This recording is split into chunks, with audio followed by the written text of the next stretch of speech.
A piece of advice commonly given to board game designers is to prototype your ideas early, to get testing as soon as possible. You learn so much by getting your game onto the table, turning an idea or concept into an actual physical thing. In this video, I'm going to show you the sort of materials I use when making a board game prototype without breaking the bank.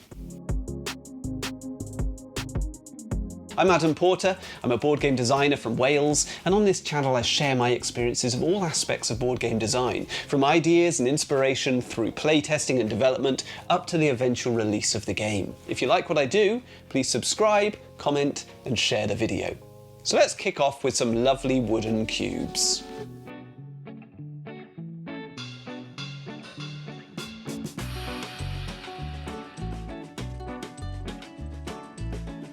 The ubiquitous little cube. These come in any colour you can imagine, and when I started designing games I bought loads, but they're surprisingly expensive. One of my first prototypes contained around 100 of them. And checking the Board Game Extra's website in the UK just now, they cost 9p per cube, so that's £9 per prototype, before I even started looking at cards, tiles or other tokens. So what's the alternative? Well, one cheap alternative is translucent plastic discs. Currently on Amazon, these are just under £9 for 300, a third of the price of cubes. Colours are a bit more limited, of course, but they're great for representing coins or scoring tokens. Another option which I love is coloured plastic gems. On Amazon, these are currently £8.99 for 270 gems, so they're marginally more expensive than the discs, but considerably cheaper than cubes, and far prettier and more tactile. Of course, it depends on your theme. A cube could stand for anything. I struggle to see a gem as anything other than, well, a gem. But perhaps I need to be more imaginative. These are often available from stores which sell aquariums. Here are some similar but smaller clear gems which my wife has received among the packaging for various Christmas and birthday gifts over the years. I've collected them up for a second life in some future board game. You'll have noticed at this point that I have little units for my prototype components. This one came from Hobbycraft in the UK, and it's called a really useful boxes organiser. They're not super expensive, but they do keep things nice and tidy. Of course, many designers have started to experiment with Tabletop Simulator or other similar platforms to make digital prototypes which can be easily shared around the globe with no financial investment required. I've dabbled with Tabletop Simulator myself, but I'm not going to discuss it any further in this video because, frankly, I dislike using the clunky interface, and I'd always prefer, wherever possible, to work with a physical prototype.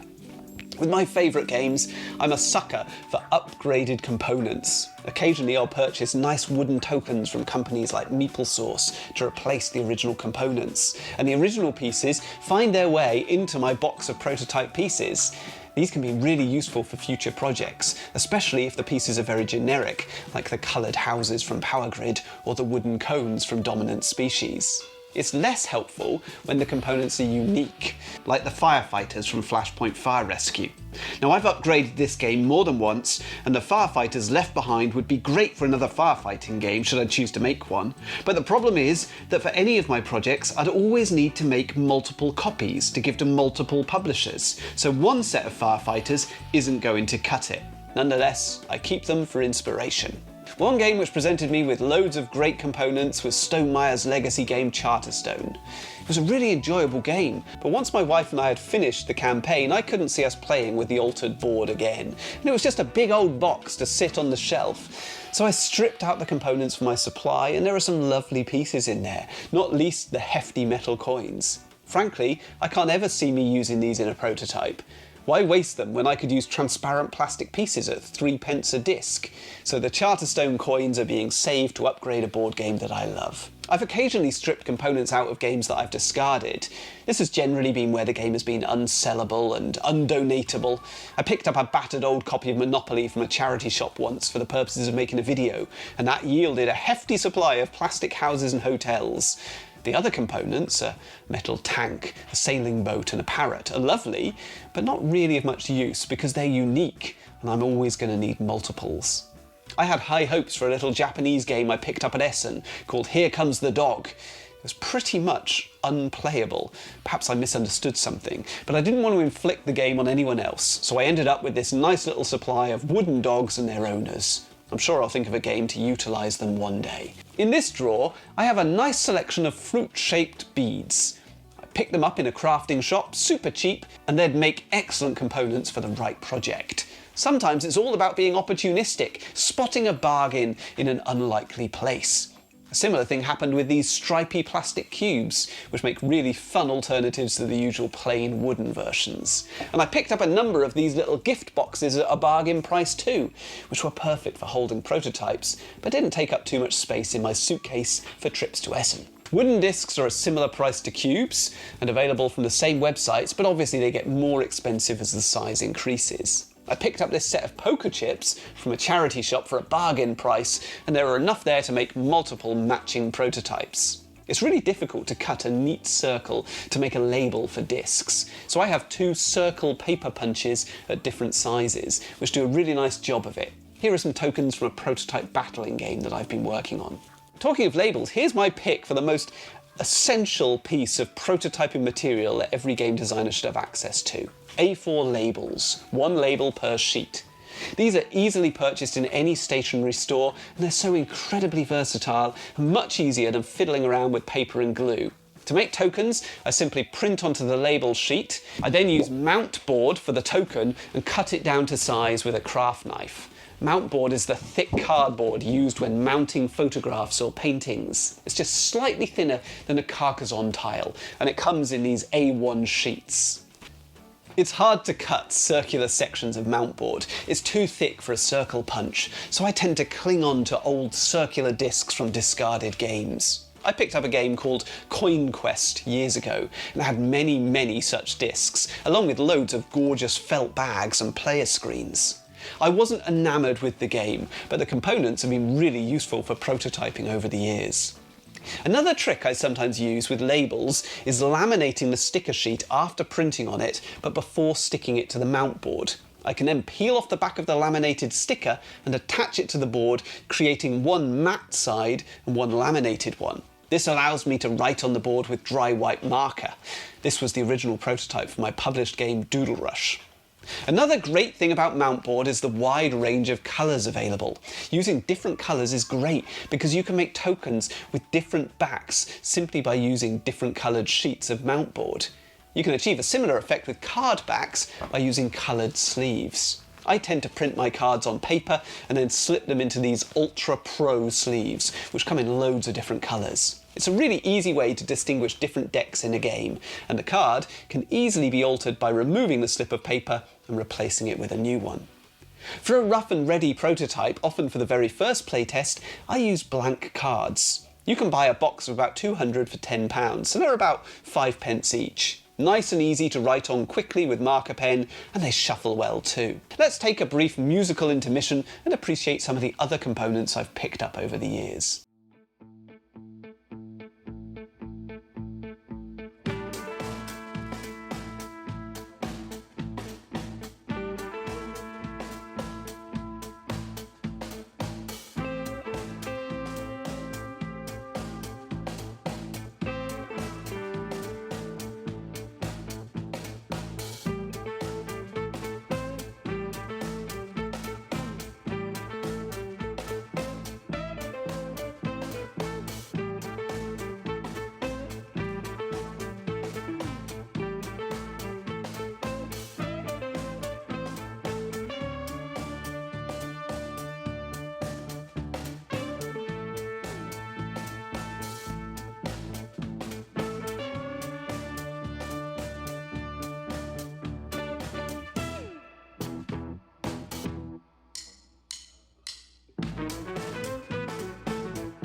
When I've given away multiple copies of a prototype to publishers, regardless of whether it's accepted or rejected, many of the prototypes end up finding their way back to me, either by post or returned in person at a later convention or trade fair. Hence, I've ended up with quite a stash of sand timers from my old Doodle Rush prototypes. These cost about £1 each, but tend to come in packs of 5 or 6. I also have a hefty supply of dry white markers from the same prototypes, and of course, many coloured dice from my prototypes for Throne, each of which contained 40 dice. Now, dice aren't cheap, but for prototyping purposes you can scrimp on quality, so most of my Throne prototypes used tiny dice. Here are some other dice I've utilised in prototypes in the past.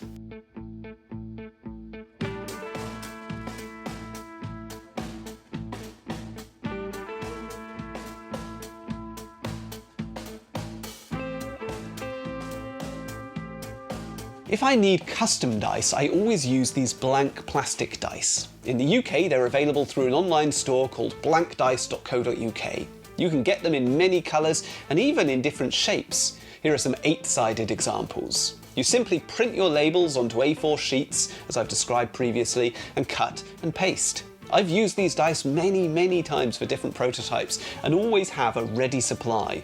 But there's nothing stopping you reusing the dice by simply sticking new labels over the previous ones. This is my 4th organiser, and it's a little different to my neat hobbycraft examples. This is an old advent calendar which my wife received one Christmas, full of fancy makeup and perfumes. As any sensible husband would, I spotted an opportunity and repurposed it for storage purposes. This little drawer here has some lovely laser-cut animal tokens. I bought these off eBay with the intention of making an animal-based puzzle game. It didn't work, but I'd love to use these pieces in a later prototype. They came in very affordable little sets. This big drawer has loads of polyomino tiles. I had the idea of making a polyomino game like Patchwork or Baron Park, but I dreaded cutting all the shapes out of mountboard with a knife. So I bought a set of plastic tiles intended for school geometry lessons, I guess. These weren't cheap at all, and I don't think they were the right solution. I didn't get far with the prototype. I have sections here for beads, again picked up cheap from a craft store, haven't found a use for them yet.